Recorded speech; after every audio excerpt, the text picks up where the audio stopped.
Well, welcome to day 21. So this is the end of week 3.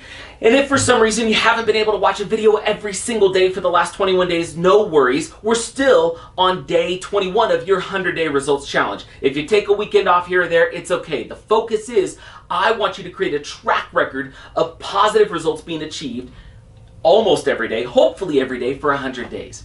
Now, this entire week, these last really 6 to 7 days, we've been talking about the power of words and how words can impact you. Think about everything we've talked about. We showed you how words have an impact on you. Even without you knowing what the word's going to be, as soon as you hear it, you feel something inside. That's because words carry an energy. Largely, it's an energy that we've assigned to that word over years of accumulated experience. Okay, so words are important. And generally speaking, words can control us. What type of words are we consuming? What are we putting in our heads? Is it good or is it bad? Is it shaping the way that we look at the world? We also talked about what words we want to try to eradicate from our vocabulary because they don't really serve us, right? When we say should, we're arguing with reality. It should have been that way, but it's not. And so we're arguing with reality, which means we're out of control. We're not in control. And then obviously it's having a negative impact on us, right?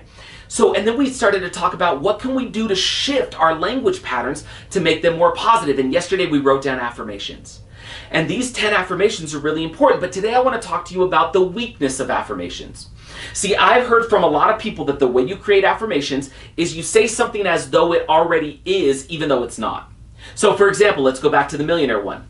We said, I am becoming a millionaire, right? Or I am a millionaire would be the positive affirmation. Let me share with you what's been a weakness in that type of an affirmation for me. I know, beyond a shadow of a doubt, as I'm saying that I am not a millionaire, right? If that's what it is. And by the same token, if I'm saying I am becoming a millionaire, but I look at what I did yesterday and it's not like I added $100,000 to my account. Today I'm like, I don't even know if I'm going to generate additional revenue today. I'm not going to be a millionaire from my job, so I don't know if I'm really becoming a millionaire. If our minds actually know that we're not doing or becoming the thing that we're saying in our affirmation, the general argument is that our mind will start to step into that space and start to become that thing because of the affirmation. Listen, that does work, but can I get you there quicker?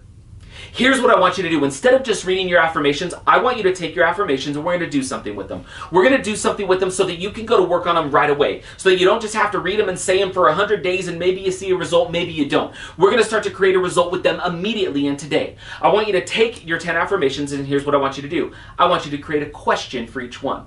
Now here's the reason why.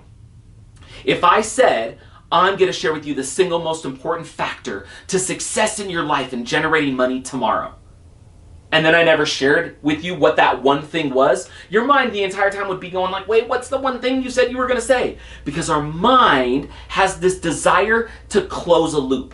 In sales, that's called an open loop. We hang something out there, we dangle it, and then the hope is that the person's mind will want to fill it so that when we as a speaker actually say it, they go, oh yes, relief. You told me the thing that you told me you were going to tell me, right?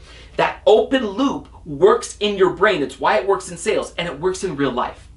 I want you to create an open loop, basically, with all your affirmations. I want you to turn your affirmations into questions. So here's how it looks. If your affirmation was, I am going to accomplish more today, and that was your affirmation, or I am accomplishing more each day, whatever the positive language is that you were using, I want you to change that to a question and make the question current and about today. How can I accomplish more today? If your affirmation was, I am going to increase my income every month for the next year, or I am becoming a millionaire, I want you to shift that and make it a question. What can I do today that will increase my income this month? If it was about your spouse, right? I am a loving spouse. I want you to say, what can I do today to show my spouse or loved one that I love and appreciate them? The idea is to take the affirmation and turn it into a question. When you turn it into a question, your mind wants to fill the answer and your mind immediately goes to work in creating the answer. So when you say, how can I get more accomplished today? Your mind's immediately going to start thinking about how you can do it as opposed to you just saying, I'm going to accomplish more today. So here's what I want you to do. I want you to take your 10 affirmations and I want you to turn them into questions. Then I want you to pick one, just one to start with. And I want you to take that one question, the most important one that's the most important to you right now, and I want you to write out that question with your own hand. Literally, write it, pen and paper. Write the question, how can I get more accomplished today? Then I want you to sit with that question and I want you to read it 3 times out loud. And I want you to let your mind go to work on creating the answer. I guarantee you're going to create more of a result and more of an answer by doing that than just reading an affirmation. I want you to do this once each day. Pick a question each day, write it with your hand, say it 3 times and think about it. Watch your mind go to work to create the responses and create more results.